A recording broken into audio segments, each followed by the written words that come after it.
Welcome to Paint a Beautiful Picture. This is episode number 174, Adjusting to Change. Someone recently told me they had a change in their job. Their hours changed, and they had some additional responsibilities. They are having a very difficult time making that adjustment. Sometimes when people start a new job, they are, I guess I'm going to use the word maladjusted. They're grumpy. They're impatient. They're disgusted. They're frustrated. They are a lot of negative things because they don't handle change well. They want everything to be the same forever. Children definitely have different ways in which they handle change, but many of them don't handle them well. You'll see some kids at the beginning of a school year, they're really excited. There's a new classroom, there are new teachers, they might have some new friends. But you'll see some other students, they are unhappy. They don't want a new teacher, they don't want new friends, they don't even want to go into a new classroom. They do not like change. When my sons were young, they went to a number of schools, and there were a lot of reasons for that, but I won't go into those. Just they changed schools a lot. My one son always saw it as an adventure. He was pretty good at making friends. My other son finally came to the point where he wouldn't even attempt to make friends anymore because he said there was no point in making friends with someone who, in a year or two, you might not be around them any longer, and so why be friends? They had entirely different attitudes toward the changes that took place for them. I have a really good friend who has lived in the exact same town, lived within about a 3-block radius their entire life. I'm talking from the time they were a child till well into their 60s. And they always say they're great at change. I don't know why they say that because I'm not sure that I agree with them. And they've never ever had anything change. Like they wouldn't even know what it was like to move 10 miles away and live in another town, have another zip code. Oh dear. And I think they're pretty resistant to change. Whereas I've lived in 14 states and 7 different countries and visited a lot more than that. And I'm actually pretty good at change. I will say this though. I made a move in the last few months and I have a different job situation now. Uh, I don't have my same exact group of friends. I'm not attending the same church. I don't live in the same state. I don't have the same climate or seasons. I have different allergies where I'm living now. I have different responsibilities. I mean, wow, there has been a huge amount of change. And I've had a few days that I was pretty sad. I would say perhaps even mildly depressed. I didn't want to leave the house. I didn't want to do anything. I was kind of cranky. There are a lot of responses to change, and it doesn't matter if it's a gigantic adjustment or a small one.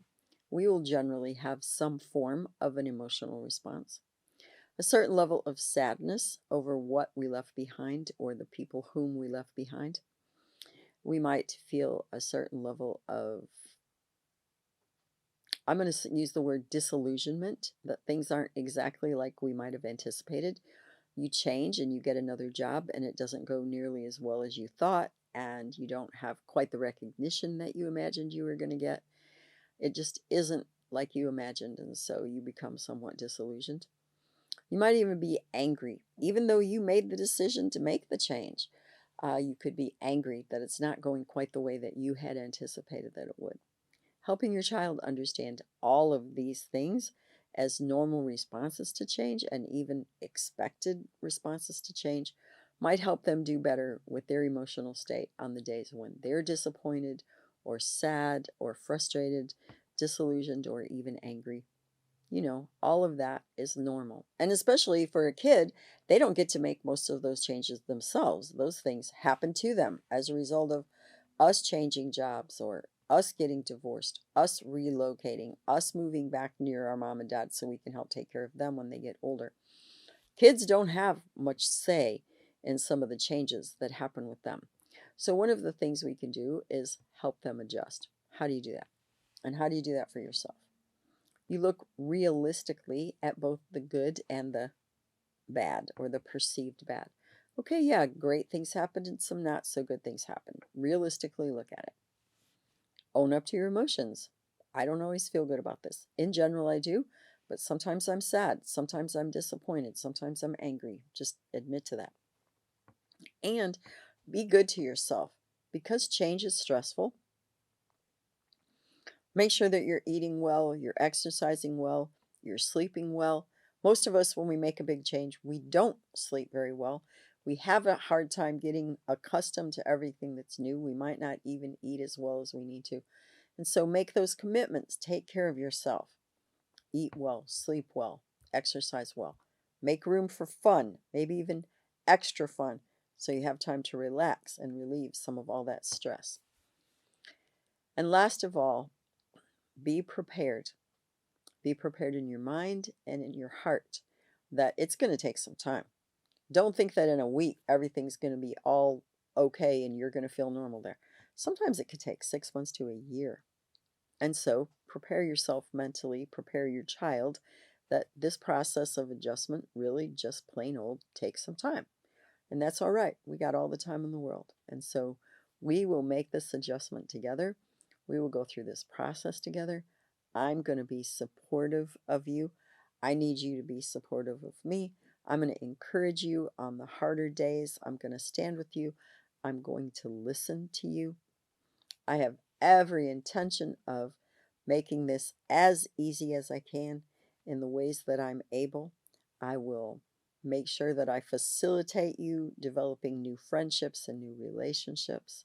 I will do my very best to be fun and to be available to you, to have some fun, to take time out of our busy days, to find a couple minutes to laugh, to play games, to act crazy, to whatever, so that honestly, all of us are going to get through this adjustment time together very well. We're going to be okay.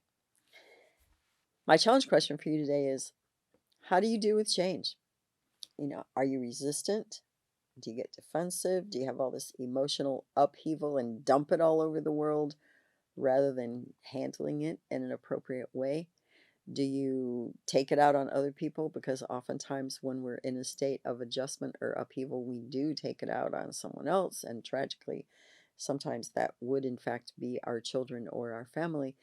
Uh, if we can model in front of our children the appropriate ways to handle change and to go through adjustments, it helps them adjust to change far more readily and actually far more gracefully.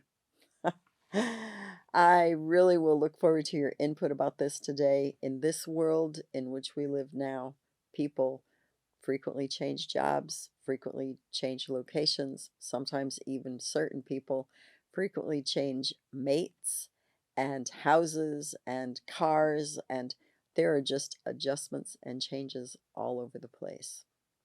I hope this helps you handle those adjustments and those changes and prepares you to help your child with them as well.